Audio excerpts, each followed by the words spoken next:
Ladies and gentlemen, welcome back to the LCO. Base race? It's a base race! They're marching, they're flashing, they're gonna go for this one! I don't believe this! I do not believe this! Only aim for perfection, ain't no half-stepping. I'm gonna take you back, spitting facts, you gotta live with that. Who got it? Who won it? No problem, we mobbing in the city. Seraphine! Do or die, it's either all or nothing. Best believe I'm leaving out with something. Anytime I got the crowd jumping, throwing rings, you know they fierce.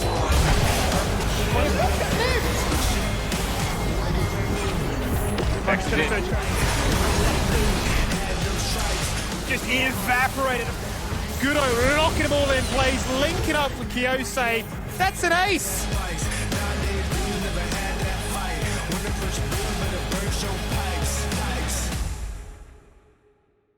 Hello everyone and welcome to another wonderful day of the LCO. That's right, Mac has decided to go back into the retirement home. I've joined everybody here on the LCO couch. I'm so excited to be here for today's action. I'm so excited to get through everything with everybody today. I've got all the lovely talent as always here by my side, Kitty, Skimmy and Rusty.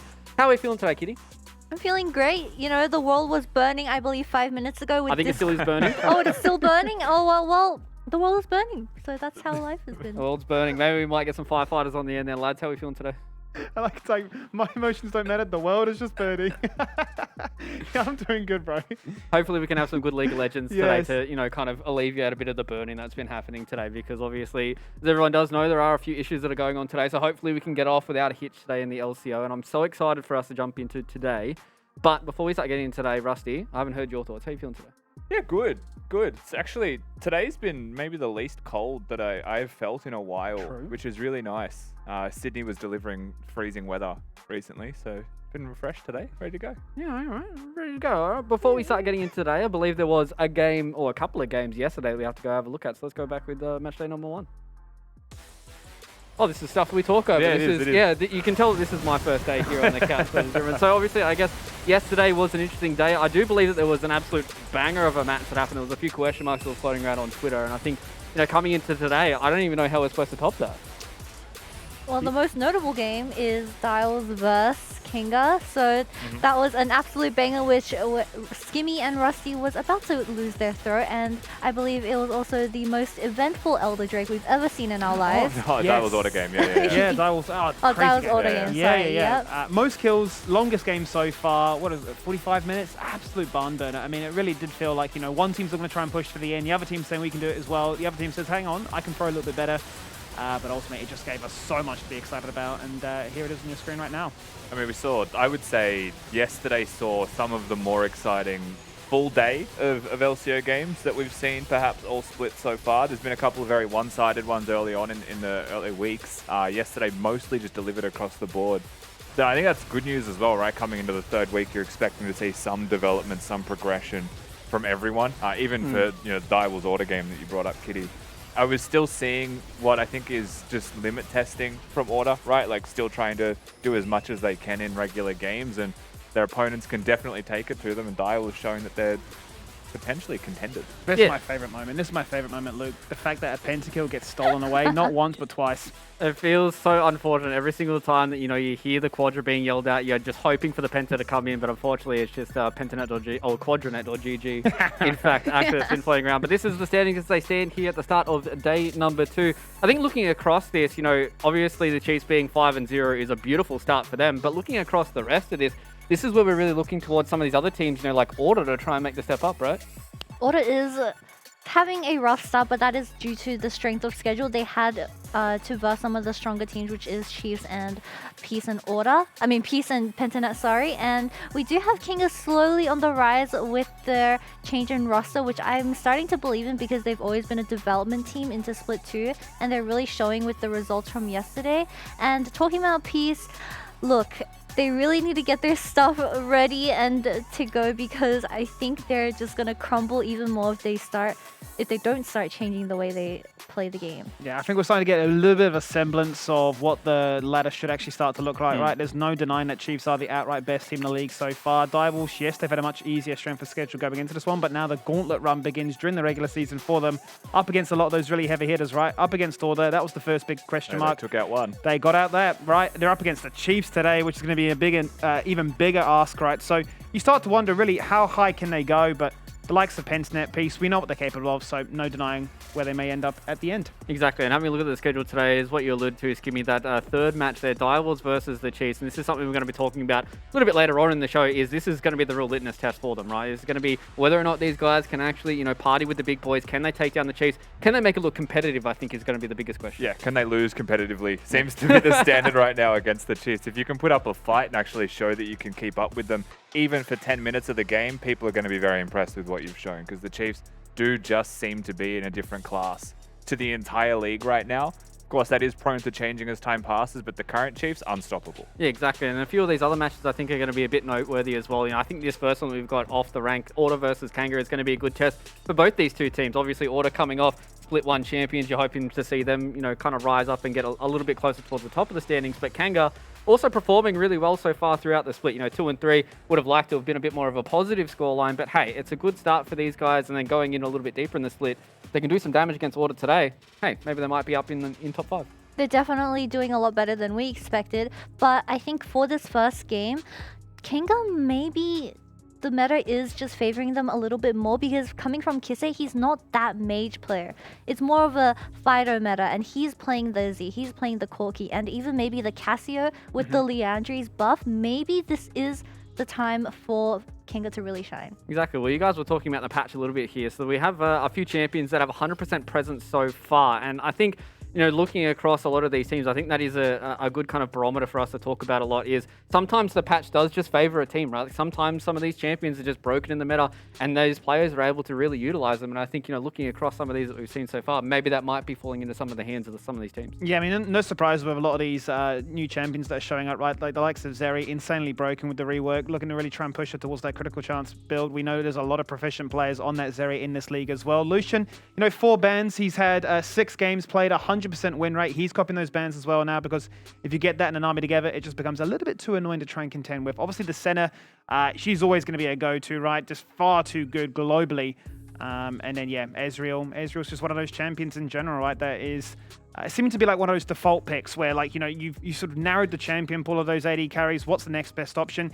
The win rate's not too kind, Rusty, but, like, it pumps out if you're good enough. Yeah, there's also one champion missing from this list completely, which is seen 80% of the time in the rest of the world on patch 12.11, and that is Kalista. 0 pick ban presence for us yesterday, which was a massive surprise. We came into yesterday, we highlighted some matchups or some lane combos that Kalista could have. We saw none of it. Yeah, it's kind of interesting. I feel like this happens so lot in a lot of different esports here in OS. It feels like just because we're on an island, we have this very different meta most of the time. So maybe as we start, seeing a little bit more of that Kalista overseas, then maybe it might start making its way over here. I believe we've seen only a few picks so far of Kalista in the split. 1? 2? I want to say 2. One Yeah, by maybe voice? 2 picks total. I think total. Definitely Yeah. Puma, and then, voice. Yeah. So, Yeah. 2 Puma picks. voice, yeah. Definitely room for a lot more. Yeah, exactly. And I feel like that's going to be, a kind of story that we're going to tell with a lot of these champions as we go forward here. But hey, maybe we might see a little bit more of it today. Who really knows? But before we start getting into today's matches, we've got something special for everybody at home. And it's time once again for the LCO champion Conundrum. Is today the day luck's with you? Is it now your life could read you? Then you must play the game, cause I have to proclaim life's a game of chance. So unfortunately, I didn't get my beautiful face on that graphic, but either way, I'm going to pretend to be Mac for this time around. So this LCO champion Conundrum is going to be going back to its roots for today. We've got a very generic quiz. It's just going to be a straight up quiz. It's going to be about all things League of Legends. You guys should certainly have all the answers. If you don't, then maybe you just get fired at the end of the day. Who really knows? Perfect. So basically what we're going to do, everyone's got their whiteboards here. You guys are going to be writing down your answers. And what we're going to do is we're going to reveal the answer one at a time. And you guys are going to figure out whether or not you're correct or wrong. I'm going to keep some points here on my little card. I'm going to figure out who is going to be the LCO champion Conundrum champion at the end of this. Are you guys ready? Yes. No. I'm ready to draw. That's 3 Okay, very you different can't draw answers, any wasn't it? profanity, Kitty. You're going to have to make sure you keep this PG, okay? Smiley face isn't the answer to everything, Kitty. Smile and wave. I may be swayed by potential drawings. That's all I'm gonna say. Ooh. So if you don't know the answer, if you do a cute little drawing, hey, maybe I might give you a Don't we half have like point. 10 10 seconds? seconds. You have 20 seconds to get Okay. this done. Big man so- Andy. Hey, either way, Okay. you guys will get it done. Okay, you guys Okay. ready for question number 1? Number 1. Which champion was temporarily removed from the game when they died in the lore? Extra points if you can give me Oh, when it God. happened. Law questions, I'm I done. spelled it wrong. More I've already questions, I'm lost. done. I've already lost. Wait, do I have to spell it the correct way? Yep, you have to spell it the correct way. Aw, Damn. You have 10 Who seconds. died in the law, bro? Who died in the lore? In their lore. Extra points for if you can tell me the season or the year. All right, everything's done. 20 seconds is done and dusted. Okay, so it seems like everybody's got their answers done. All right, Kitty, we're going to start with you. Reveal your answer. My one's the correct one. Maybe you can start from them. Maybe just Okay. Gangplank. You spelt gangplank with a K. Gangplank? Wait, does that matter? Oh no, Oh, I can don't I change it? Can I change it? All right, officials, is that correct or incorrect? Gangplank, is What that is accepted? gangplank? Yeah, okay, all right, we're going to accept that one. We'll give you Gangplank. New champion coming in the next patch. I was talking about it last night. I was like, can I change the name to Gangplank? Yeah, that's true. Either You're way, in all there. right, Skimmy. So Number like, 2, reveal I know yours. nothing about lore, but I watched that Belveth cinematic, and I'm pretty sure she dies. Oh. Best So, girl doesn't die. She looked like she got absolutely chomped Pretty upon. bloody dead. She looked She pretty got dead. feasted Well, upon. Unfortunately, Skimmy, that is not the correct answer. So that is a Ah, 0 for Mr. shambles. Skimmy. All right, Rusty, you're the final Okay, hope well, for the left couch. I mean, I can promise you that no one... Lucian didn't even die. But I gave okay, you a year. Lucian 2009. You're way off. Wait, Way off. I don't know. Absolutely galaxies away from gotta where it was pick. supposed to be. I just tried to, like, what lore do I know? I was like, Thresh has been in every cinematic for the past 3 years. I So mean, the just picked- Sona count, she technically died, Did she? but she wasn't removed from the game. Yeah, they had to be so- I don't know who removed was from the removed from the game. game. Yeah, I remember all the Gangplank It's games were before so my pissed. time. Noobs, absolute noobs. All Either two way, of them, Kitty Kitty. got herself the first point here. It happened in Season 5 in 2015 as well, Oh. for all you mega lore nerds Nah. out there. I am a mega lore Let's just nerd. stop the cat. As it. As I said, I'll be swayed by, cute drawings. So if you guys really don't understand, then you guys can get Well, that one here done. we go. Okay, question number 2. Are we all ready for this one? All right. Does Dr. Mundo have a doctorate? Or is he a real doctor? 20 seconds. Is this just a yes or no then? And we have 20 seconds? Well, yeah, this is a yes or no. Also, special points for drawings. 10 seconds. Kitty seems to be able to get this done extremely fast in comparison to the others. I'm not doing a drawing. I'm not doing it. I've Okay, tripled time's down. over. All right, are we ready to reveal our answers? All right, Kitty, we'll start with you once again. He's a kid? No. So you're saying kids can't be doctors? He's 16. So? How do you know Have you that? guys ever seen Big Bang Because Theory? I know. I know he's a kid.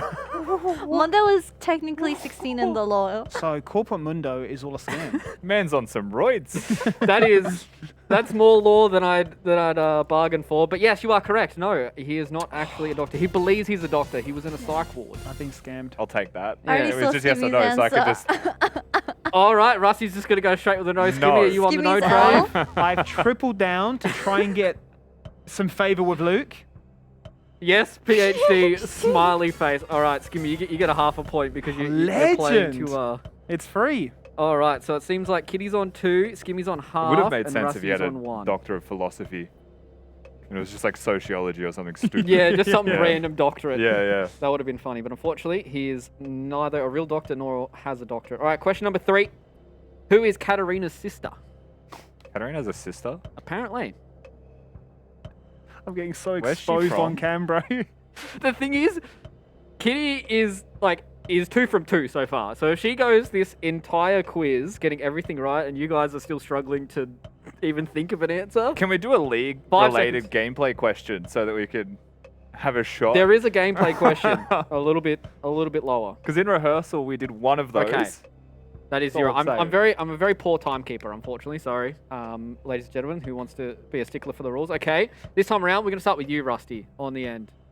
Who is Katarina's sister? Samira. I just tried to get the general region correct. I don't even know if Samira is from the same place as Katarina. Do they even look similar? I don't think they do. Nah. Well, okay, well that's a 0 either way. They have a Skimmy. scar in their eye. So Scar. I went down by process of elimination. That's a lot of eliminations you got to go through, dude. Katarina is pretty cute. So is Incursio. So is Zoe.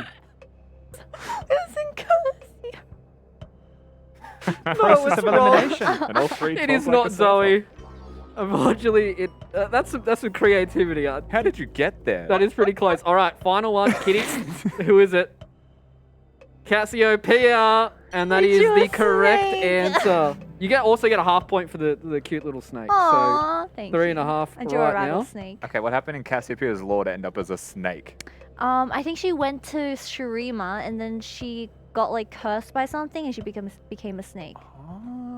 That is correct, apparently. God damn. This is now a lore podcast. Yeah, Kitty is the lore master when it comes to League of Legends. I literally listen to lore podcasts when I get ready for work, so. No kidding. All right. All right, that just hits different. Okay. Damn. We need more law in our casting. Yeah, I was gonna say. All right, So good. we have a fourth question. There's 7 questions, by the way. That's So you guys crazy. still have ways of coming back and catching up to Kitty. So question number 4: which champion killed Vayne's parents? Oh, I know this one too. Oh It's my God. Actually, How do you so know? 20 seconds I to don't even go. know where Vane's from. Vayneville. That's the best I got.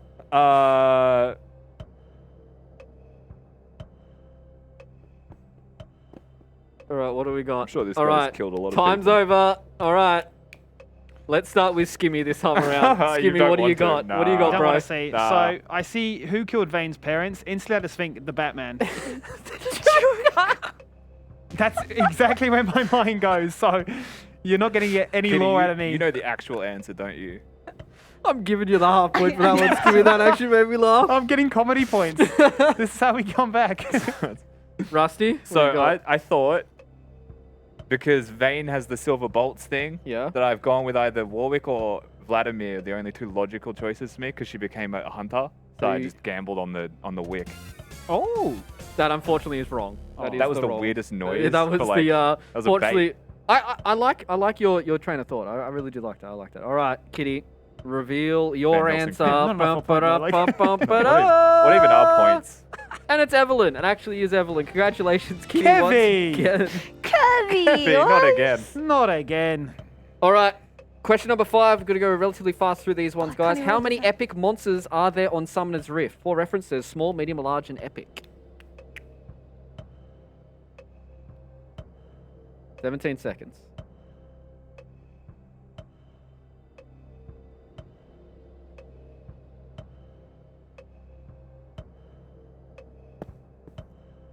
Okay. What do we got? All right, reveal your answer. You have 2 seconds to change that, Kitty, if you want to. I'm not Nah, changing don't let it. her- Okay. I don't let know her. it. She's already too Rusty, far ahead. what do you got? I have 4 and then 7, because there's 4 individual epic monsters, 7 if we differentiate No, the unfortunately, that drakes. is wrong.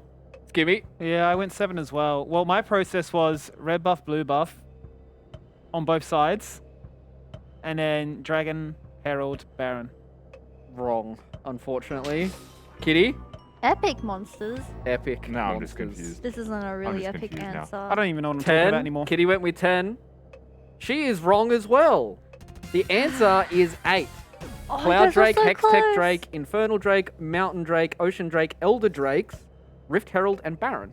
Oh, they're epic. Oh, so we have to actually count the drakes individually. Yeah. Oh, you know what? No, because I did that and I forgot about Hextech. I actually miscounted. Oh no. Feels Imagine bad, if it was man. a, All right. imagine if they said 'Cause Chemtech 4 Drake should be as a well. half point if we include said all not- drakes in the bucket of Drake. Not Chemtech Drake. Yeah, I understand that. I feel that. Ah, I'm Unfortunately, pissed. I just have to follow what is on my card. Question I'm number 6. Yeah, This is Killy a has to true or win. false, It's in the guys. script. This is a true or false. This one should be relatively fast. False. Gromp's real name is Lord Grompulus Kevin Ribberton of Croaksworth.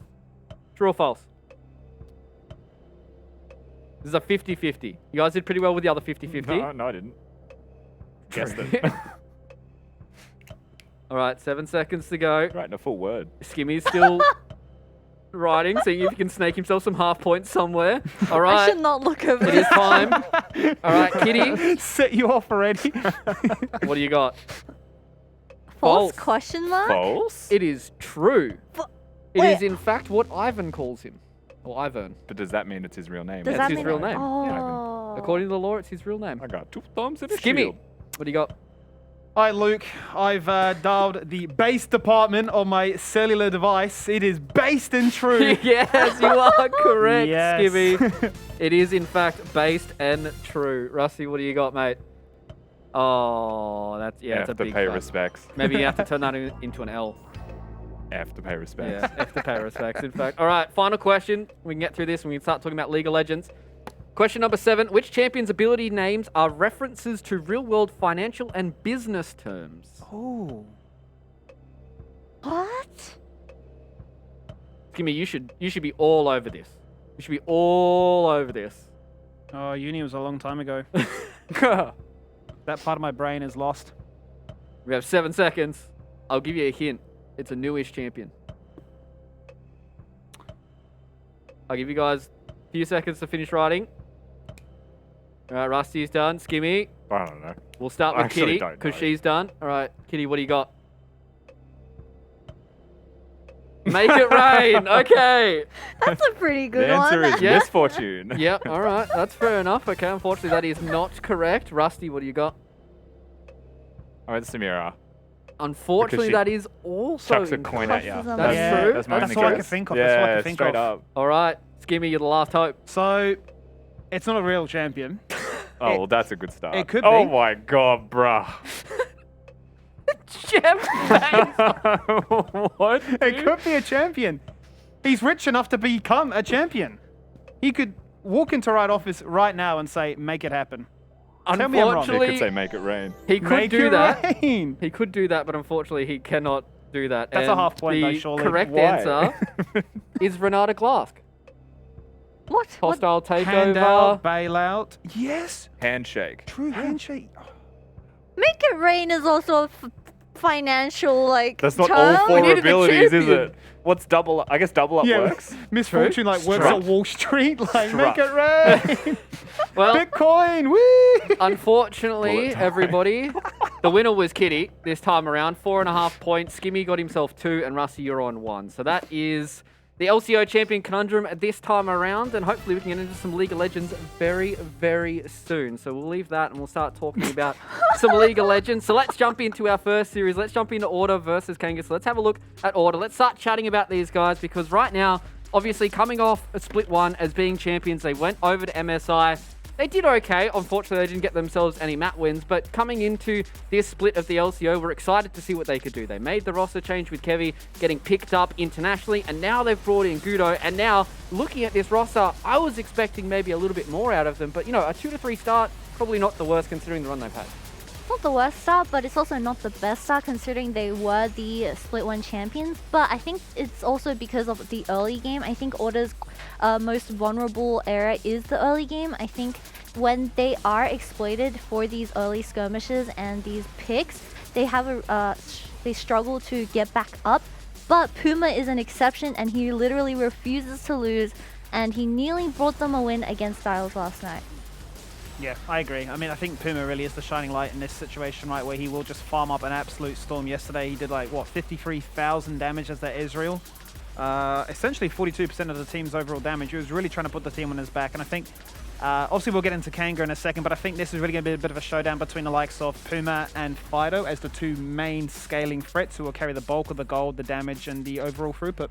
Yeah, and I think that is going to be a really good test for us because obviously, like when you look at these rosters, when you look at these 5-man squads, you always try and highlight at least 1 or 2 of those players. And I think Puma really has been standing out as one of those ADCs across the entire league, and I think he can do a whole lot of work. Considering the kind of patch that we're on right now, right, with some of these scaling champions that are floating through and stuff, he's able to get his hands on that and do some damage. He can really get the win today. Yeah, I mean, for sure, the scaling options that are there for Kanga are going to be a huge deal. And Fighto and the whole team in general, I think, are pretty happy with the changes that we've seen to the game overall. I mean, the contrast is on the opposing side, and you were highlighting this, that Order perhaps haven't started the best or looked their best, but they're also one of the teams that is very actively taking risks and making bold decisions.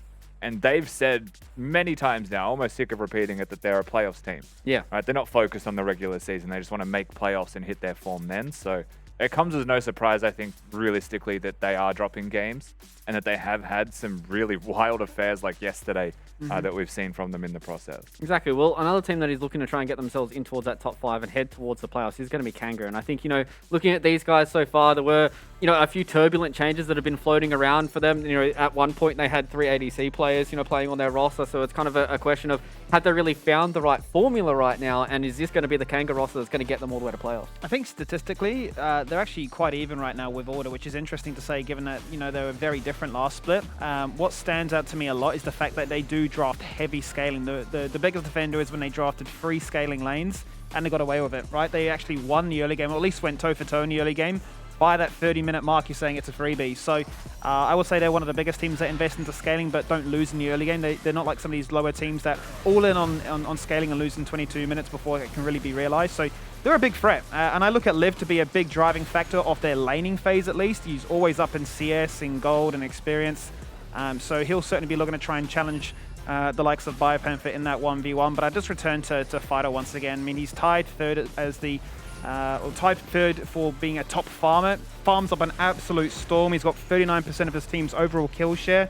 He plays the Azir, he'll go the Corki. No doubt we'll see a Victor, a Cassiopeia, whatever it may be. Even if Ryze gets buffed up, no doubt he'll be playing that one again. And it's just like, yeah, scaling really is the name of the game. And I think with Fighto just being the star of the team, Lift has been actually stepping up compared to his last split. We see the Ornn winning the lane against the Fiora, which is quite an insane case because usually you want the Fiora to be winning that early game. But Lift has been more reliable since last split, and I really like seeing this change from Kanga.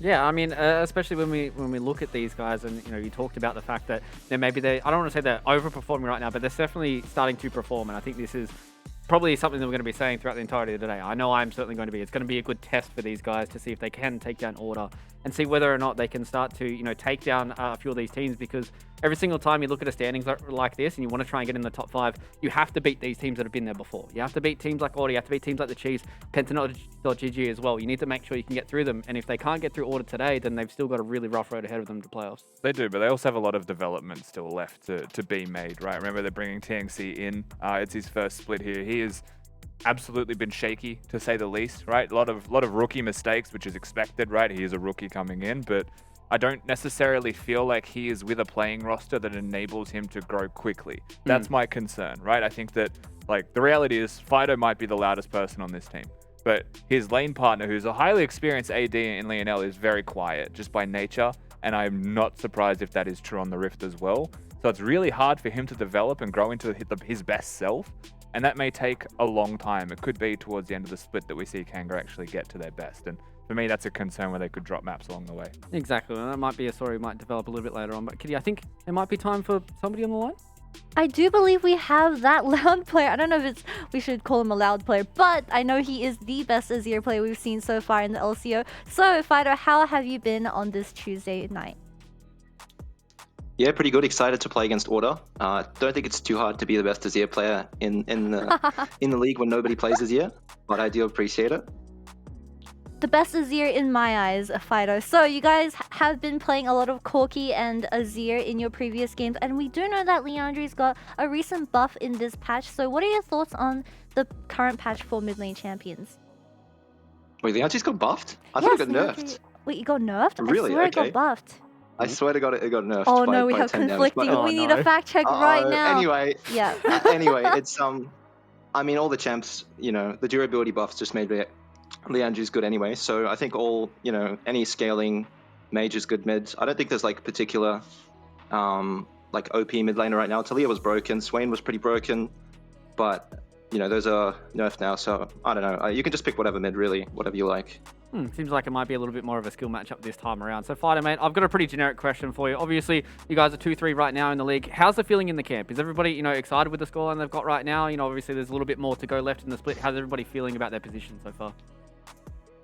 Well, yeah, I mean, now that everybody's playing their roles, there's obviously still a lot of growth, a lot of learning to be made. But I think, it's a very positive attitude, so it's easy to play.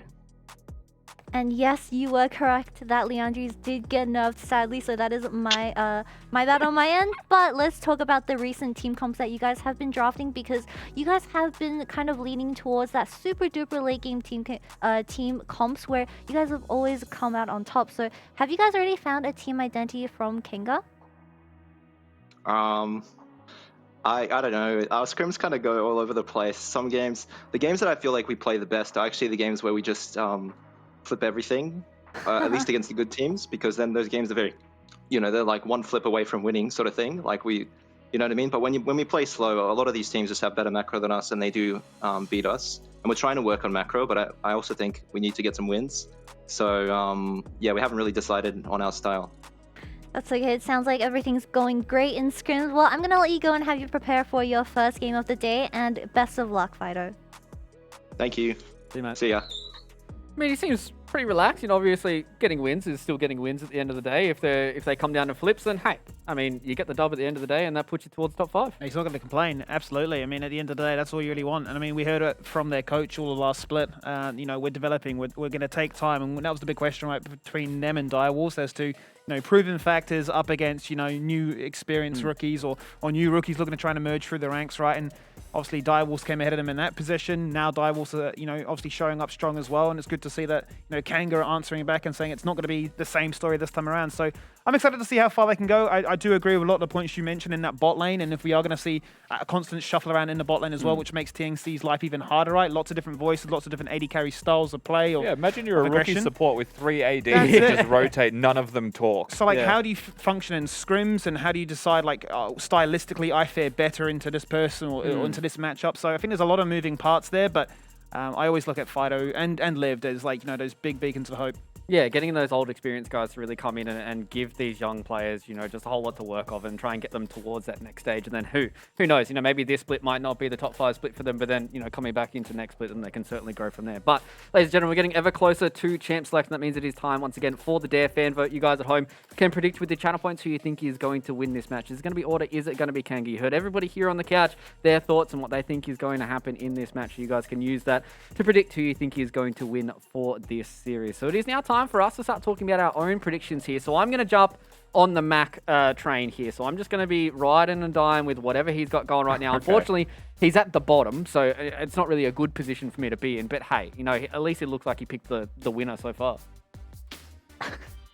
I mean, we all have 4 orders, but let me start with why I picked Order. I think, okay, whichever team gets Wukong wins. That's period. Really?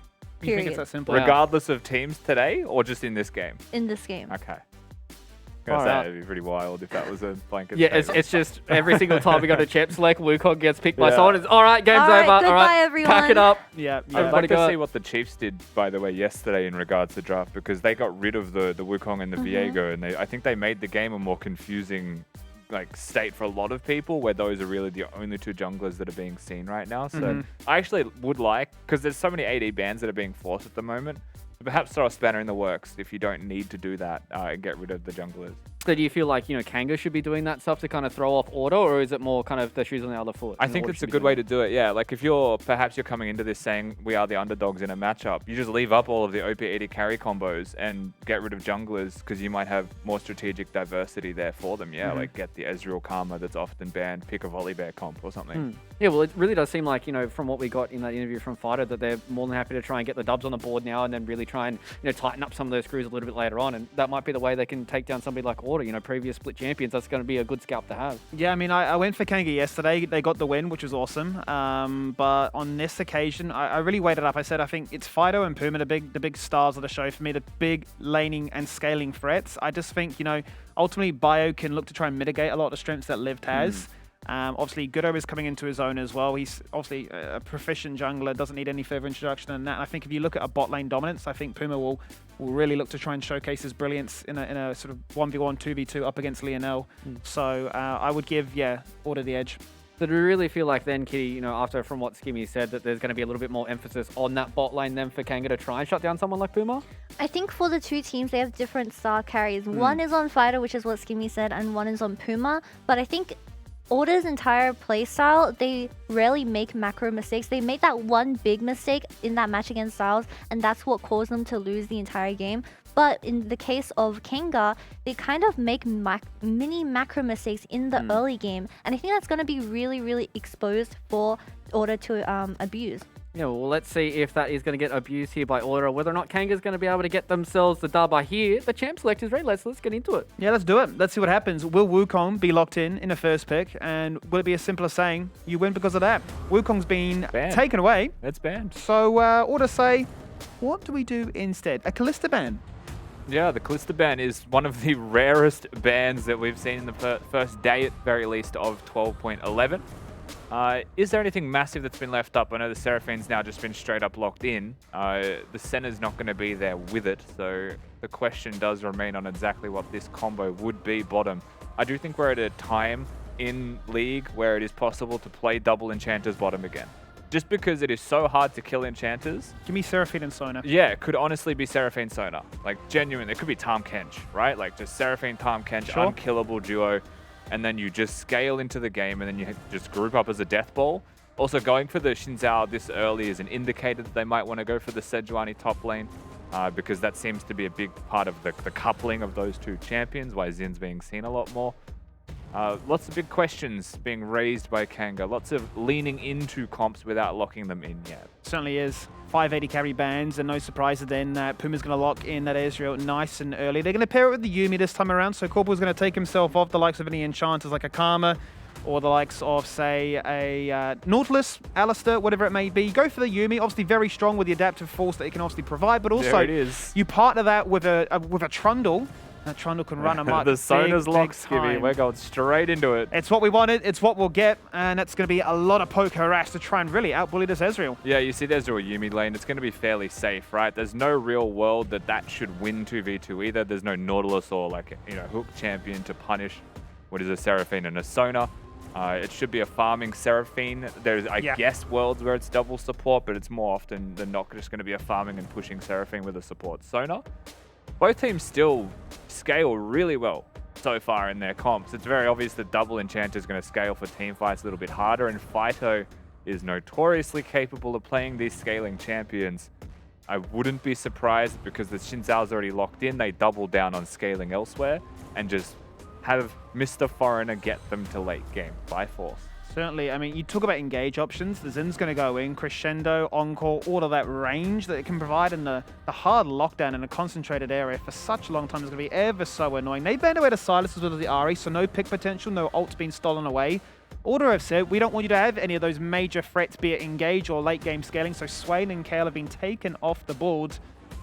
And now begs the question, what will the option be? Well, why would it be anything else? The Azir has been phenomenal. Yeah, Kisee can play Xerath here, though, and then their composition is actually insane, no? Like, I know there's a lot of healing on Kanga's side to push through that poke, but they have the makings of a really insane poke composition, so that's going to be a big question mark that I have right now for both of these teams.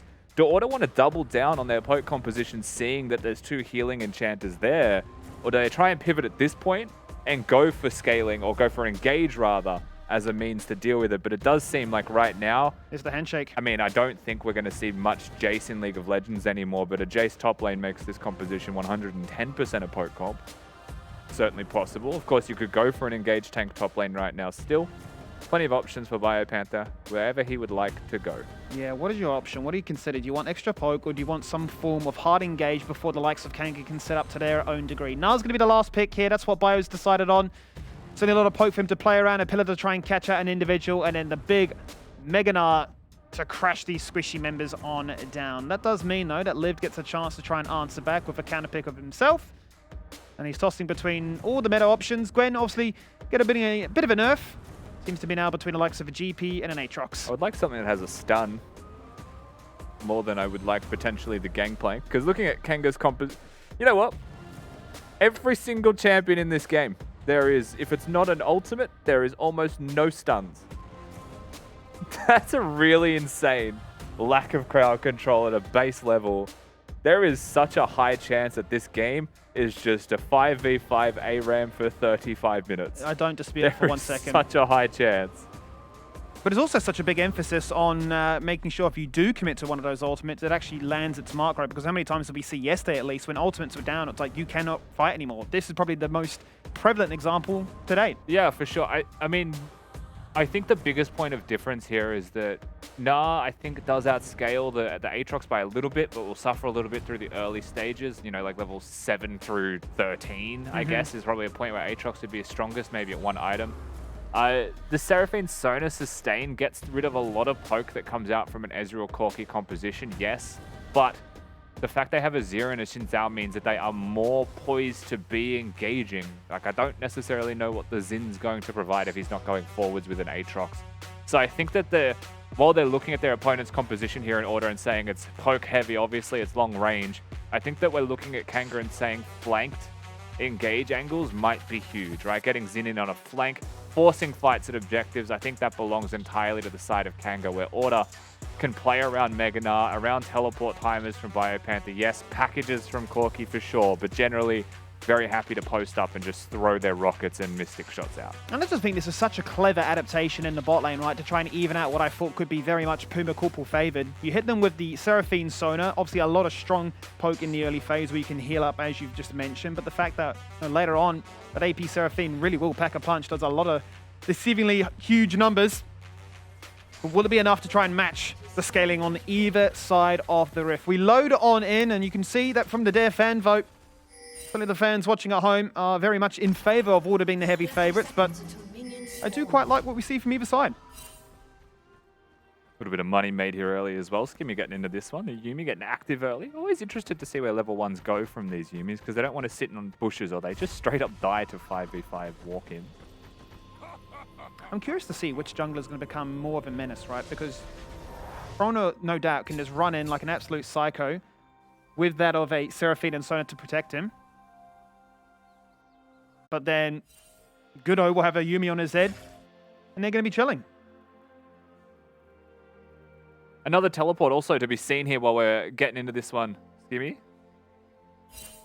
Ezreal. This is the third Ezreal we've seen in 2 days. This is going to be the third Ezreal to run teleport in their summoner spells. Of course, having a Yuumi there, you would often say teleport was good, but they nerfed Yuumi so that you can't stick with someone while they TP. So it is, again, just an Ezreal going for a teleport to stay active in lane, to stay proactive, stay on the map. We saw Puma use this yesterday, unfortunately, with an attempt to backdoor and win the game, backfiring and losing the game. It's a rare opportunity, though, for us to see 3 TPs from both teams. Yeah. All 3 lanes. All ways to really find moments on the map to either reset or force fights. Big tempo plays, lots of priority to be forced here. This does mean, however, that Order have just a bonus summoner spell in reality, right? Yuumi being able to go flashless as you get to stay attached to your teammates does mean that they have an Ignite edge over the double enchanters down there, where Lionel not having any summoners like Exhaust, like an Ignite himself, not going to be as strong in the laning phase. But they're also about scaling. So if anyone's unfamiliar with the Seraphine Sona type combos, we've seen, you know, Taric Sonas in the past. We've seen a bunch of different double enchanters crop up every now and again. It's all about just hitting team fights, hitting your stride as a 5v5. Seraphine's heal scales with more people that are around her, just gets stronger, right? Is really insane in 5v5 situations as a result. Sona's healing scales, movement speed scales as well with time. These two just run around and are just completely immovable when they want to be in this place without killing them outright. 10% HP is not good enough. So you have to be super on the ball with how you play. But Order's composition is so poke-focused that it could be completely countered just by the raw healing that exists. Certainly could be. Itemization is going to be of paramount importance right now as that projectile goes across to slow them down. A flash away there from the sort of great pillar, separating the 2 members away, and now in comes Goodo as that Trundle chomp, and first blood for Order. Very easy first blood for them as well. Tieng Sii flashes before a pillar gets used and just has to get stuck, right? And just goes down. Very early recall to be seen from Kisee potentially in mid lane, but overall, nice first blood picked up by Goodo. Good map movements, good timing. I mean, that's the most predictable gank you've ever seen. Even though there was a ward there, though, it's not going to stop them. They were too far forward and pushed. The ward needs to be further up. The eagerness to push when you have double poke like that was a little bit too keen. Great little gank there from Goodo to get the ball rolling here in that bottom lane. You can see what Corporal was doing on that Yuumi to try and act as that shield. Obviously, when his auto attack on passive comes across, nice little shield that he can provide there to Puma as well. Nothing compared to the sustain, obviously, that Seraphine and Sona can provide, but that will be that menace of a scaling threat. Obviously, Sona gets all that cooldown reduction. Yeah, she's a machine gun of spells. Never-ending supply of movement speed, shields, and healing. A little bit of damage comes out from the Q, but not too much. It becomes more and more irrelevant as time passes. Corki in mid lane as well against Azir. It's a very passive lane. Azir tends to have a bit more threat. You have to use your Phosphorus Bomb as Corki to try and trade with an auto attack, but if you do so, especially into the first strike that they both have, it's all about those short little pokey trades. Azir tends to have a slight edge. I think because they've both gone first strike, it actually is fairly even across the board between these two. But as you can tell, Fighto, the only Azir player in the LCO right now, definitely knows how his champion works. But he does, and has looked ever so good on that. And that's why I found this matchup ever so exciting, right? How could a team like Order look to try and punish the fact that they've been getting away with all these heavy scaling picks? Another comp like that for Kanga. Obviously that first blood goes against them. But it won't change the outcome too much. But Puma is getting a little bit excited here in this matchup. Fancy feet dodging out some of those roots, but make sure Corporal comes across, pads the mana back, gets a shield, jumps across again. And looks to try and keep things even here. It's also a really nice combo with Seraphine in some lanes. I like Kench Seraphine because the Tongue Lash means you don't have to have your empowered Seraphine ability. You can focus that on doing damage with the Q instead of the double E like you just saw thrown out by Lionel. Tongue Lash connects, you can just lock them down with crowd control, guarantee that combo. Where someone like Sona, it needs to be her third passive ability. Auto attack. Oh, here we go. Fighter, that was gorgeous. Look at that one. Fighter's going to fall on down. No, he's not. He's so low. Autos, minion, cannon. Oh, just out of range. Really close. Kisee, it feels like he doubled down on just trying to make the trade, make the play, instead of going back towards his turret. And not a single turret shot besides the initial engage from Fighto was found. Really nicely skirted around the edges there from Kanga. I guess first blood. It was a great game. Second, rather. I mean, look at the distance the Azir covered right between his little cheeky shuffle into a flash Emperor's Divide. And between that and a Xin Zhao, their range is ever so oppressive. Yeah, and it's definitely the place that you want to attack, right? The Azir does have really nice avenues of entry with that ultimate there. Corki is one of those champions that doesn't have a blink dash. It is a slow dash. So you have to have flash. Now that's missing. Does mean I would come back mid the second that Azir ultimate is available from Fighto. Xin Zhao just does so much damage early. First Drake goes the way of Order. Mountain Drake slain. And we thought it would be very much a case of scaling into this one. We saw it yesterday with a lot of those Sheens and Tears being purchased that we were going to be strapping ourselves in for a big ask of first item spikes. Obviously, very mana heavy champions across the board. Certainly a flashless lane would be an area that Frona will be keen to target, but he's going to look to try and steal away the blue buff first.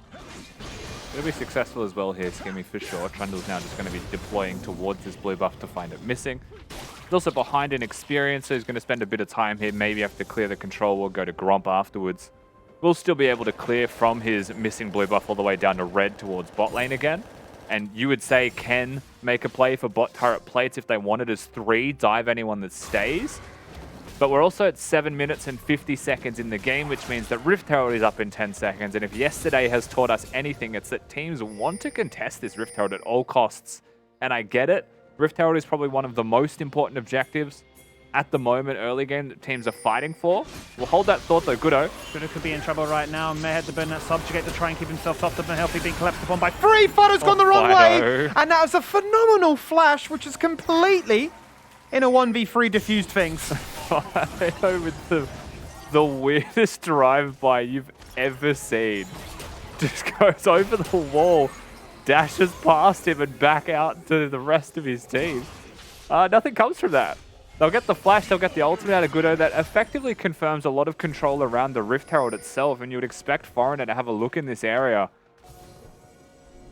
But the Yuumi sitting on Kisee mid, they can still decently control priority in mid. Corki at level 7 can just Q and then a mini rocket on the back wave if he wants to one-hit it. decent amount of wave clear, so can still contest this one if that's something that they're after. Top lane, BioPanther's about to tick over to Gnar, but I don't think they want to.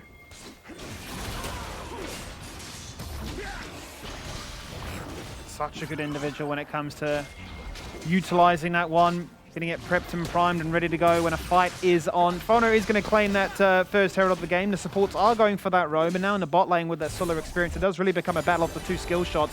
Who can land them better? Who can find that kill? The wave, although it is rather small, is going to crash. Out goes the encore. Corporal tries to charm it. Just been chomped out of range of turret. TP comes across, but Goodo goes across with the chomp, and it's going to fall on down to Fighto with a TP down under. Becomes the 1-for-1. Yeah, good teleport by Fighto. Good response from the Azir. He's going to try and body Puma away from the control ward. He's not going to be able to stop him, however. Not a lot of help here from Order. They now see not only is the Azir down here, but the Sona has moved. They're also about to spot the Xin Zhao with the blue buff walking down, skipping the camp to dive. And so after this wave, they have no choice but to recall, it feels like, or they'd be at strong risk of dying. Oh, Fighter's cancelled his recall. Sona with ult and flash here. If you're Tieng Sii, I think you absolutely go for that. Yeah, it's a flash crescendo if I've ever seen it right now. If nothing more, you didn't hard force it with the Herald. True Shot Barrage goes across. Does not trim the wave, but it certainly hits on towards Sona. A dangerous situation. More members coming down here from Kanga, making it a 4v2. Goodo is in the area, but he's at his own red buff right now, and that turret is being chunked. Only 2 plates now remain. Kanga aren't giving up. I've been baited by Tieng Sii being level 5. It looks like his ultimate's available on the far right when I was looking at him. Oh, you got me too. Yeah, it's colored. I've been done. He's level 5. He's not going to have that. I'll tell you what, if he was 6, he'd dive. He would have. Yeah, he would have. He wasn't, though. Oh, in principle, it was good. yeah. We're just wargaming. But Tieng Sii was thinking to himself, oh, if I was bloody 6 there.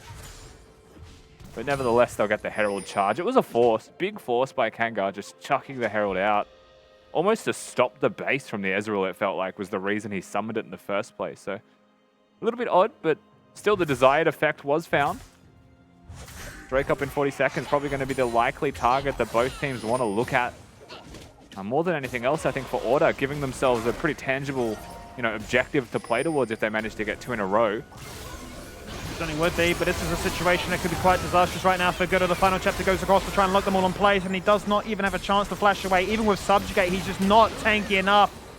And once the Yuumi is decoupled, it's an easy 2-kill. I mean, that just straight up is not ever correct from Order. I really don't know what they were thinking.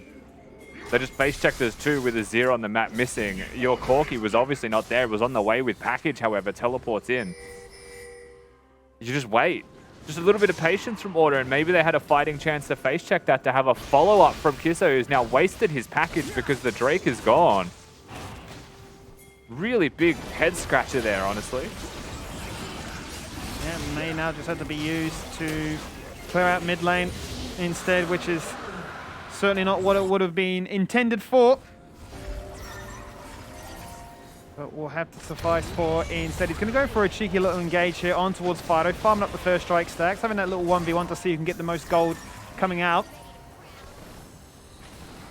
But we're going to be playing for a Hex Tech Soul this time around. Where is the Aatrox going? Where are you going, Liv? He's realized the errors in his ways. He's going to disappear. Thankfully has the dash over the wall, but it was about to be collapsed on. And Order, nonetheless, I mean, if we look at the gold, it's only 1,000 deficit for them. I still think Kanga are well and truly in the driver's seat in this one. Nearing that first big mythic item for top lane, but they've already found it through both jungle and mid, who are the 2 winning portions of the map right now. Also, the fact that 13 minutes into this game, the Sona Seraphine are completely untouched, barring that very early level 3 death from Tieng Sii. Still very happily scaling into this game.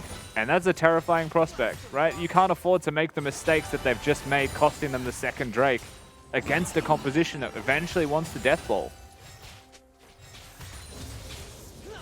If they're strong at this portion of the game, then once they do start to group up for things like that second Herald, stuff like the Baron, later on Drakes, absolutely, you're terrified, because within that long CC window, there is plentiful damage that can come out from the top half of Kanga's draft.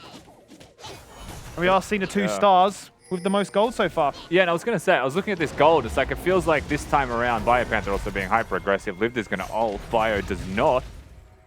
There's a world that he goes for a play here with the Gnar ulti. If Lived oversteps his bounds.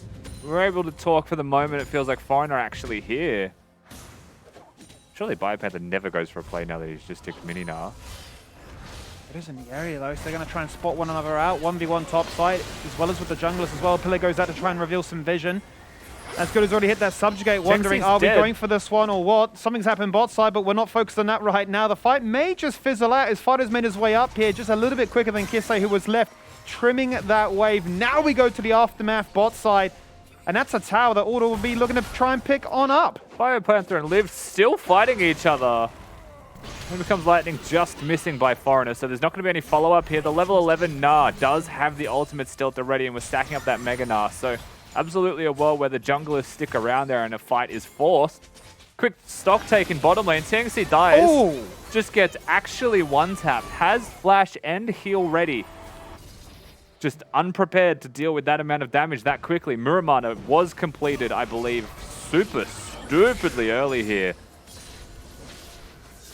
Look how strong that bot lane is now. Essence Reaver Spike as well. 2 items complete for the Ezreal. Chemtech Putrefier as well is going to find infinite value into their composition. I guess the only other concern now is about those shields, right? But who would be looking to try and build a Serpent's Fang? You'd almost want to say the Ezreal is the only person that can afford to go for a shield cut item, but that feels stupid It as does, well. yeah. I don't really think there is any kind of shield cut champions, but the heal cut at least exists first and foremost. The most prominent item to be rushed by Corporal. Especially as a poke composition, you want to have really meaningful heal cut applied. So the fact that it's the Yuumi getting it with the Putrefier does mean that that is going to apply to pretty much everybody, as long as you're on the right target. And what I was going to say is, yesterday, it felt like Order was Puma in a dream. Today, there is a Corki. Right, today there is something else in this composition that works in terms of scaling damage to go with Puma, who was playing his absolute heart out to try and find that win yesterday. So they've thrown their AD carry a bone. You know, they've given Kisee an opportunity. Definitely something to look forward to. Certainly is. Certainly a way to try and answer this Azir, which just continues to be let through. We've seen so many of these pocket picks now being targeted. We've looked at what are the champions that have to be as a must ban right. Has his Azir won? Yeah. I think it's won 1 game. Yeah. But it also has lost. Like, it's lost 2. I don't think that this Azir is like the be-all, end-all. I do think Azir is a very good champion right now and provides scaling damage. Also provides really nice front-to-back team fighting. I've often said this. It feels like Azir is one of the best champions at playing in OS, at playing in front of an ADC. There's definitely worlds where, like, you watch T1 play Azir, you watch Faker play Azir, and he's got those constant flank angles. He's a big team fighting Azir player.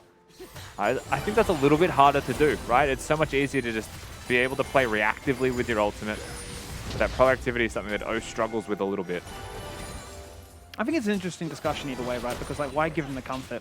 The ability just to warm up and play the same thing every single time and potentially sneak in some cheeky wins against some big teams.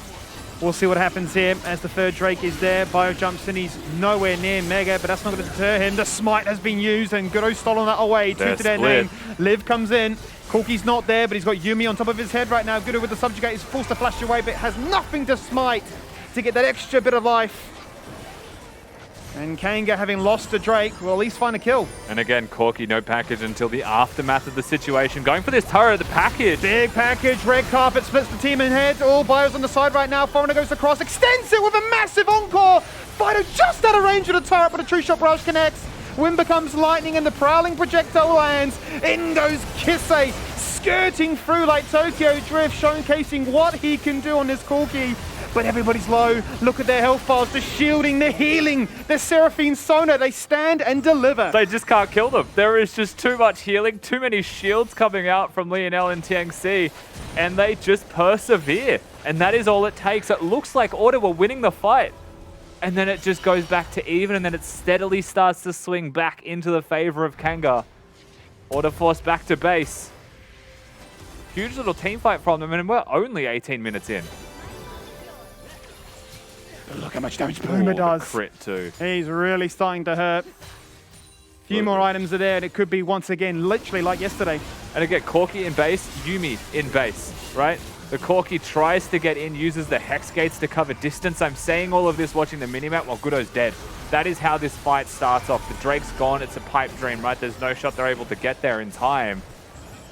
They then dissipate, choosing to go for this. Order sees an angle to at least cut them off, and Kisee goes in, cops the Sona ultimate. This Seraphine ult was nasty max range, and does actually buy space for Fighto to get out, but just the edge of the Ezreal ultimate to lock him in. BioPanther on Gnar is the one thing I didn't see in this fight that I want to watch. Yeah, it doesn't knock them into a wall, right? Just knocks them towards his team. Could have been the difference between lethal damage or not. And Kisee just, you know, one rocket miss, that's all it takes. One skill shot miss from an Ezreal, that's all it takes. They're going to heal through it. It really did. And you just saw how everybody was so agonizingly close to falling on down, but it's close. It really is close. Production is trolling you too. Making it very distracting. But I'm all for it. Cheeky look behind the scenes for the viewers after this one, no doubt. Failed to be summoned mid lane. This could break the full turret if Order commit to this one. They have got Corki and Azir showing against each other. Top side of this lane, BioPanther, Gnar. To actually jump in here would be spotted, could very easily be measured. Liv seems to be at least a target to consider. Yeah, do they collapse upon him? He's actually hit them he missed. back towards the team, but no follow-up afterwards, so ultimate's been committed by both top lane bruisers. Now the poke begins between a Corki and an Ezreal. As they wrestle mid lane control. And it is such a difficult game to play out from here on for Order, right? Because the Xin in team fights, you already know what he can do with the ultimate, becomes immune to damage outside of that circle. Poke composition is long range, untouchable. Can go from 0 health effectively back to full. Puma's really insane, doing so much work once again. He doesn't want to lose this game. They still have the Corki and the Ezreal for late game damage scaling. And it becomes a game of can you kill someone at all? Because I think that can cascade into a one team fight, but so hard to do. But look what he's doing. He's literally mechanics max 1v4. Yes, Corporal's there with him, but he's forcing all this attention in the mid lane whilst they target the side lanes. Kisee pushes out top lane.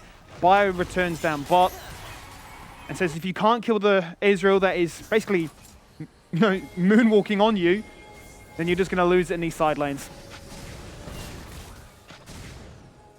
Fighto at least sees that one with some kind of reaction time there to get it out. Top lane. I mean, the thing is, right, like, you can talk about Order winning in side lanes or controlling side lanes while Puma keeps them busy. I don't think that's a win con right now. Like, maybe 3 items on the Gnar is enough to just outright beat an Aatrox and take over a side lane. But the Corki and the Azir just farm, right? And right now, the Gnar and the Aatrox just farm. So we do find ourselves, and I said this in Champ Select, we could just be here for 34 minutes of ARAM. It's highly likely because I don't think a Seraphine and a Sona care if they're sharing the same real estate and screen the entire game. They're pretty content just hanging out, and right now we're just playing for Drakes. Just vibing all day. What objective is up? Then let's play for it. We just sit in mid lane. What spawns next? Well, it's another Drake up in 10 seconds. And that would be Order's third one to talk about. Wind becomes lightning, goes into Kisee, early Valkyrie away, but it's not the package at least. They turn their attention now on towards Liv. Fighto jumps in, looking for the Empress Divide, flashing onto 2, locking and BioPanther as well as Goodo. Bio's close to Mega, there it is. Can he get an angle to try and knock them into a wall? He cannot find it. Fighto's died, he went in a little bit too deep. Liv can't get Kisee, they can't find the kill, and Lionel falls on down. They've bursted through the shielding, they've hit the CC, they've weathered the storm, and Order are going to look to try and come out ahead, but Liv jumps in with some insane lifesteal. But not enough to prevent the ace. Not to stop the ace at all. Order will find the team fight thereafter, and it feels like on a bit of a silver platter it was given to them by Kanga.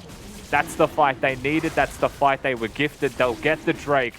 That'll be their third of the game here as well, looking at a Hextech Soul. They'll break the mid lane outer turret. Puma's again putting on an absolute clinic on this Ezreal. That's now reflected through the damage in the last team fight that you're seeing. But that really was a full team effort from the side of Order. And we'll see this again. Liv just goes way too far. He just joins the enemy team real quick, loses his entire health bar. He's not playing with the squad. Fighto sees an angle to force a fight instead of playing slow, because perhaps he wants to kill Goodo off before it starts, right? Remove Drake as an idea. But Liv wasn't in play to zone away the carries. The timing was so off because Aatrox disengages, as Azir goes in. That's not actually controlling a full team fight battlefield. Order able to just play their ranges out and get a very nice team fight with just strong individual mechanics. And ultimately, I can see the idea behind what Fighto was trying to achieve. You go in with the Emperor's Divide, hard falls with the Flash, follow it up with your bot lane CC that can have all that extended range, but mismatch in ideas, and you can't afford to give those across to a team like Order, who now, at the 24-minute mark, find themselves with their potential soul point and the gold lead for the first time in a while. And a sizable one at that, right? It extends completely out to 2,000 on a whim here. Single mistake from Kanga. Gets punished very nicely by Order. Still our favorites coming into this game, Order. We know that they should be touted as such. We just acknowledge the opposing composition. And this is something that we mentioned in Draft Skimmy that's almost more difficult in regards to execution. We'll hold that thought.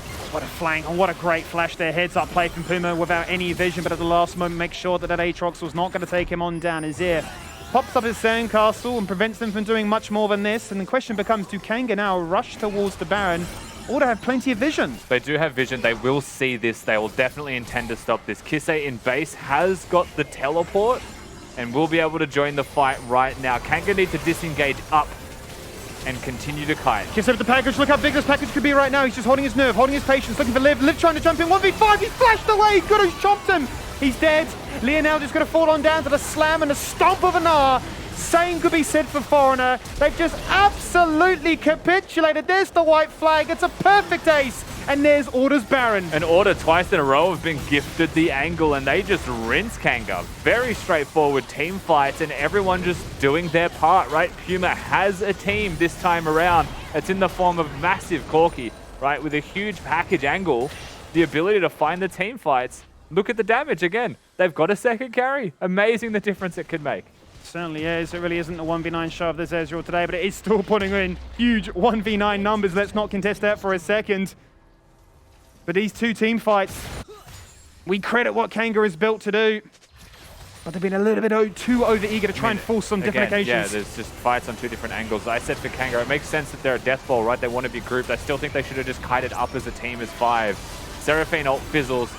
Hits one person. Sona ult misses. Kisee dodges it. We're back fighting again. Foreigner's just gone. Yeah, Foreigner dead inside his own jungle right now. More than mitigation. A stopwatch will not be burnt. He didn't have flash and he did not have an ultimate up in 10 seconds, but 10 too late. Another turret falls on down. That's now the 5th one here for Order.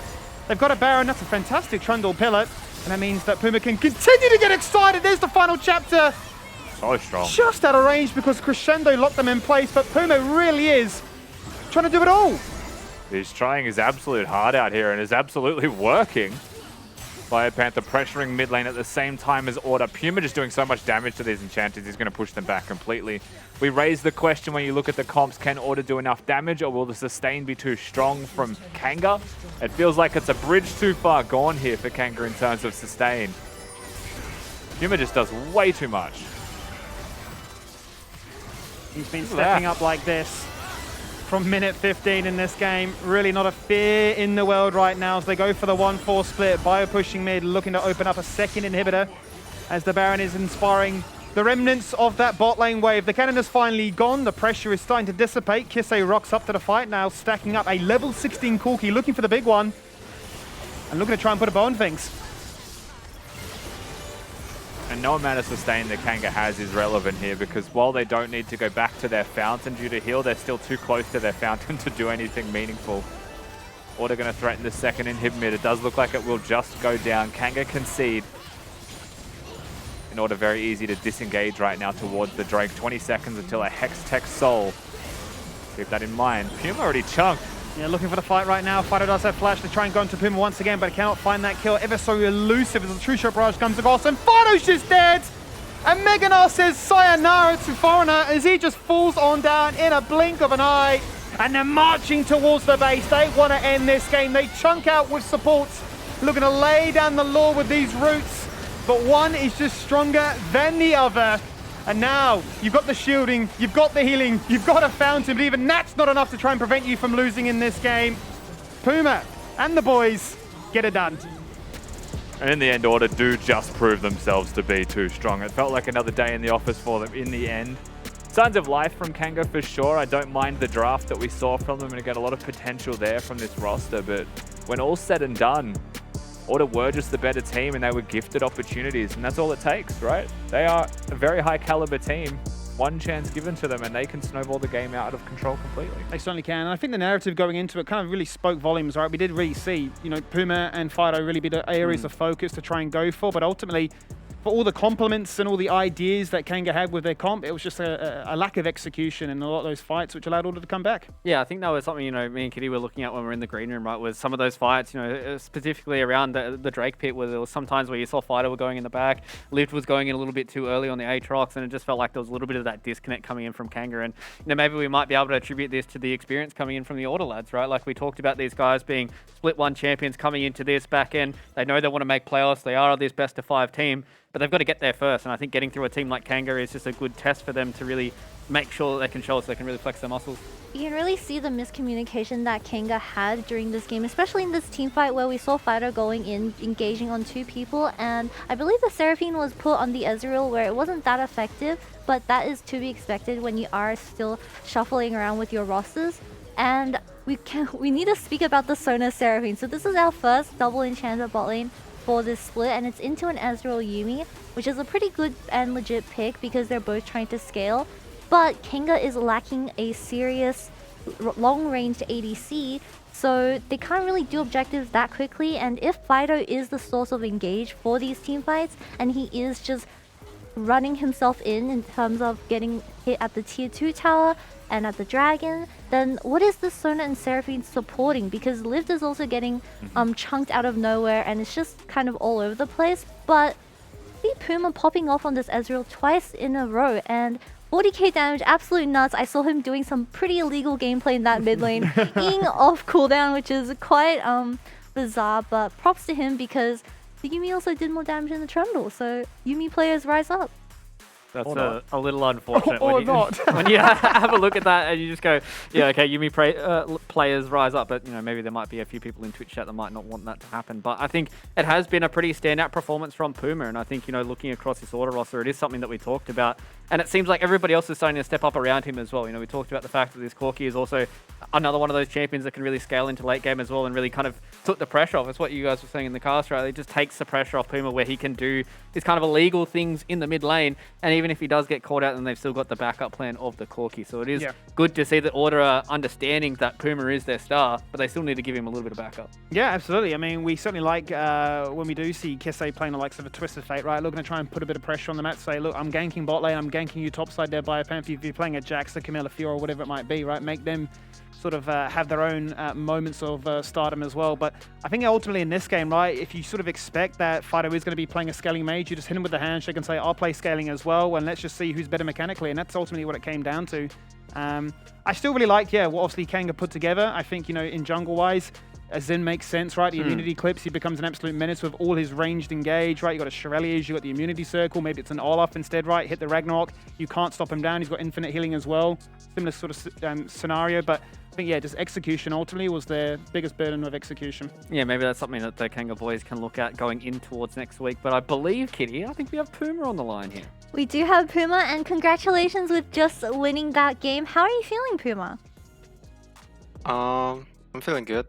Unfortunately, we only had one scrim set this week, so I don't think we played particularly well, and I think we still have a lot of issues, but I'm glad we won today. Yeah, I guess, you know, my question is pertaining to yesterday as well. Obviously, there was a bit of that heartbreaker up against Direwolves yesterday. How did the boys bounce back today going into this series here up against Kanga? The game was pretty rough. I think we played like really bad when we should have just won. But we don't take it to heart. Like, we could lose. As long as we make playoffs, I think that's all that matters. It's okay, I'm sure you guys will make it to that playoff spot. And with the meta coming in pretty hot, we do see a lot of ADC bans, especially on that Kalista, Lucian, and Zeri. And we have seen you pick Ezreal 2 games in a row, so what are your thoughts on the current meta for ADC? Well, I really like it. You can actually play whatever you want. Like, even the Seraphine Sona, I think it's good. But, I think the rest of the comp kind of lack damage, so like you can actually play like whatever you want, and I think Ezreal was just like flavor of the week, and I mean next week there'll probably be like a you picked that everyone to play. Your Ezreal is definitely everyone's favorite of the week. I'm gonna let you go and let you rest. It was a really nice speaking to you again, Puma, and see you next week. Thank you. Yeah. Bye-bye. It's always good to hear from some of the superstars that we have here in the league as well, and I think he is really one of those players that, you know, we're going to be looking towards for the remainder of the split and even going into playoffs as well to really stand up for these guys. And I think if teams are able to kind of give him the space, you know, specifically, or if they give him the space that he really needs, then he can really start to pop off. And I think, you know, these last 2 days have really shown that Puma is a superstar on that order roster. And I'm excited to see what he can do for the rest of the split, but maybe it might be a little bit of a point for these other teams to look at as well. You know, it's kind of that double-edged sword, right? When you have a superstar, that sometimes they really can be a point of contention. So, speaking of superstars, I think it is a good time for us to start talking about this Dare MVP. So this time around, who are we thinking? Who are we feeling? What are we vibing? I think Puma's going to be obviously the obvious contender. Any Corki that doesn't int with a package is an MVP. I agree. In my mind, No, because that is the absolute int cannon in League. I Like, was you gonna get say- that package, you're dead. But he didn't die. You saw so many of those angles where it's like he's jumping in 1v1, but he held his own. He held his patience, right? And he said, I don't need to rush it. Like we saw Kanga certainly looking to try and rush ahead. So I'm leaning It towards has Puma. to be Puma. It has to be Puma. Yeah. Here's my argument. Puma nearly won their game last night, so we can count towards that game and this game. Okay. I mean, we yeah. can. So we'll make it up. And yeah, Yeah, Puma we can make probably. it from the Yeah. last 2 games. He gets double points across 2 Why games. not? You know, it's totally a fair playing field if Puma gets double points. So let's have a look at our Dare MVP. It is, in fact, going to be Puma here from Order. Is no surprise to anybody else outside of that. 84% kill participation, 41% of the damage share as well. And I think every single time we're going to talk about this Order roster, we will be talking about Puma. And I think performing twice in a row, to me, is the sign of a really, really good player and a really experienced player. And if they can continue that in towards playoffs and even the end of the split, these guys are going to be contenders once again. Puma was always the one at MSI that did have the most stable performance, and coming in once again, I think he is the most improved player from Split 1 to Split 2, as he is becoming the shining star of Order, because Kevy left, so someone has to make up for that carry position, and Puma has been stepping up in terms of that position. Yeah, it certainly does feel like the power vacuum has been kind of swallowed up pretty fast by Mr. Puma there on the Order roster. So I'm excited to see what they can do. That is enough from Order here. We've got a little bit of something before we start going to our next series. It is time for From the Fans. And this is a continuation from yesterday's one. So the question that went out to everybody here is, what kind of Drake would you create and what theme would it be if you were able to add one into League? So we had a few interesting ones from yesterday. So let's bring up the first one and let's have a chat about it and see what we've got going forward. Light/Holy is an underrated element, so I present the Holy Drake. Provides extra passive gold income. Okay, so Holy Soul, portion of your damage is converted to true damage, and Holy Rift, some locations of the map are permanently visible to both teams. This is broken. Anything with true damage Yeah, is just broken instantly. Also, to be clear, the original Drake provided gold, if anyone is also from the Jurassic period of League like myself and remembers that. So it got taken away for a reason. Yeah. And, like, this is a cool idea. I like the idea of like a light or holy Yeah. concept, but we got to work on those abilities, I reckon, because that's a lot. It feels like it needs a little bit of tweaking. So let's see if the next one's going to be as broken as the Holy Drake, or whether or not we're going to Baron. get something that's a Permanent little bit visible. straightforward. Broken, yeah. All Elemental Dragon, please. So all of them like mashed all into into one. one? Yeah. Oh, Oh, that kind Like a of... Rainbow Dragon. what, like the Elder Drake is actually a combination of every element that game. Yeah, that would be a cool idea. And like the rift changes when the Elder is up to incorporate all 3. oh, That could be cool. That would be very cool. I feel like it'd also be pretty broken depending on what 3 Drakes you got together. So Yeah. that's a very interesting combination. It's very interesting ideas that you guys had from the fans. Make sure you do shout them out on Twitter as well, at LCO, to see if you can guys give us any more of those Drake ideas. We're going to go to a quick break here, ladies and gentlemen. We're going to go to our second series of the night. It's going to be an absolute banger because Gravitas and Mammoth going head-to-head once again. Need to disengage up and continue to kite. Just up the package. Look how big this package could be right now. He's just holding his nerve, holding his patience, looking for Liv. Liv trying to jump in. 1v5. He flashed away. Goodo chopped him. He's dead. Lionel just going to fall on down for the slam and the stomp of Gnar. Same could be said for Foreigner. They've just absolutely capitulated. There's the white flag. Hey, look, menu pog. Do I summon minions? No. No. I'm so stuck already. Do I have a knock up? Yes. Yes. Am I Cho'Gath? Yes. Oh, not First bad. guess, he's done it. Good. So good. Not bad, not bad.